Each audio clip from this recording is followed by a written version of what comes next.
I get so caught up in the middle. Hey sweet friends, welcome back to my channel. Welcome if you are new here. My name is Bethany. Here on my channel you can find all things homemaking, whether that's cooking, cleaning, canning, decorating, all of the things you can find here on my channel. So if any of that interests you, I would love to have you join my YouTube family by hitting that red subscribe button. Today's video is a very fun video because it is in collaboration with a bunch of other ladies here on YouTube for a cookbook collab that is hosted by Tamra from Southern Wife Everyday Life. So if you guys get the chance, check the link down in the description box for the playlist to get a whole bunch of other cookbook recipes. Today I'm going to be cooking out of my Magnolia cookbook, and I'm going to go ahead and be doing the meatloaf. We have made this before, but it is one of our favorite meatloafs, and it is really good if you are having people over. It is seriously, like, you cannot mess this recipe up. It is just so yummy and so good and hearty, and it has really great flavor. So I'm just going to go ahead and show you the recipe here if I can find it. I will have it linked down in the description box as well.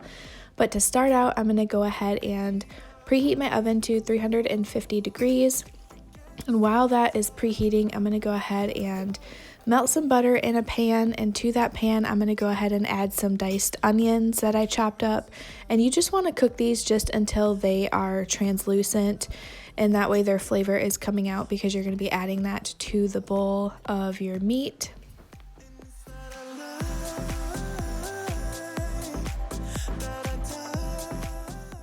And once I got the onions going and cooking, I'm going to go ahead and take a bowl, and I'm going to crack 2 eggs in a bowl and get that whisked up. This is going to go in your meatloaf to help hold everything together. So I'm going to go ahead and get that all mixed together. I will put out all of the fire if it gets too dark. I'll be your light. Be your light. I'll be your light. If it gets too dark, I'll be. Okay, now that the onions are done, you can go ahead and add your ground beef to a bowl. I add the egg mixture, then I add the onions, and then you're going to add some Worcestershire sauce. I use about a tablespoon. That's what the recipe calls for, so I'm going to go ahead and use a tablespoon of that, but I do eyeball it because I've made this recipe quite a few times. And then you want to do some of the cheese. I believe it is a half a cup of cheese. But again, I'll have the recipe linked down below if I can. If I can't link it, I will type it out for you guys.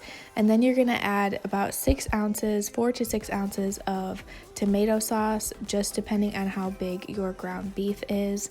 Mine was about 1.5 pounds, so I added just a tad bit more. And then you can use saltines, which is what the recipe calls for, but I didn't have any of those, so I'm using just some buttery rounds or Ritz crackers. And I think these actually give it a really good flavor. I've made it with both crackers and I've really never noticed a difference, except for maybe this one. It has just a little bit more flavor because of the buttery rounds, but we really like it like this. Then you add a little bit of your salt and your pepper, and then you are good to go ahead and start mixing it. I at first used my mix and chop, but then that just was not working for me, so I had to get in there with my hands and mix that up. So I'm going to go ahead and do that and get it prepared to go in the loaf pan.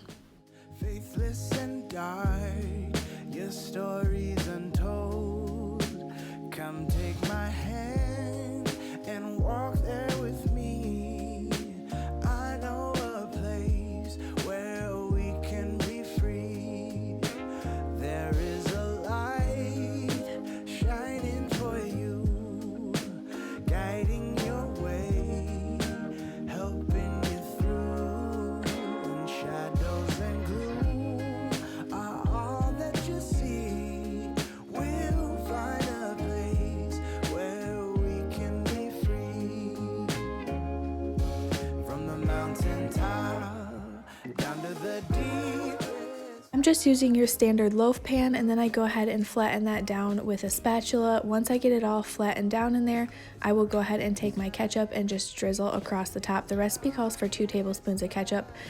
We like a little bit more ketchup, so I just go ahead and do a good zigzag down the meatloaf, and then that will go in the oven at 350 degrees for 1 hour and 10 minutes. And Once this is done, you guys, it is so delicious and so good. I've gotten compliments every time I have made this dish that I need to make it again, and it's absolutely delightful. So I'm going to go ahead and set my timer and let that cook. But I also want to say welcome if you are new here.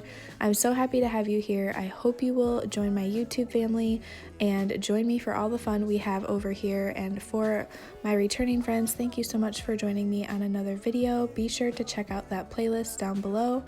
You can see here, this is how the meatloaf turned out. I served it with homemade mashed potatoes, some candied